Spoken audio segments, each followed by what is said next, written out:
vekaleten Aşık Ali Rıza Ezgi sizlere bir şikasta makamı, eski bir hava olan bir şikasta, yetimi şikasta makamıyla Allah hepinizi var etsin, Allah yurtsuz, yuvasız etmesin, vatansız etmesin.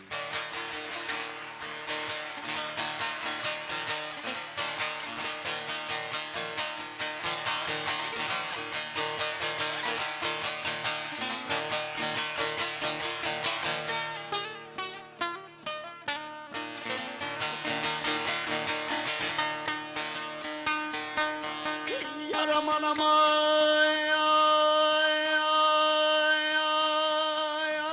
aman Derbelen elveden elveda dumanlı dağlar Göllerde yeşil baş sonalar kaldın ay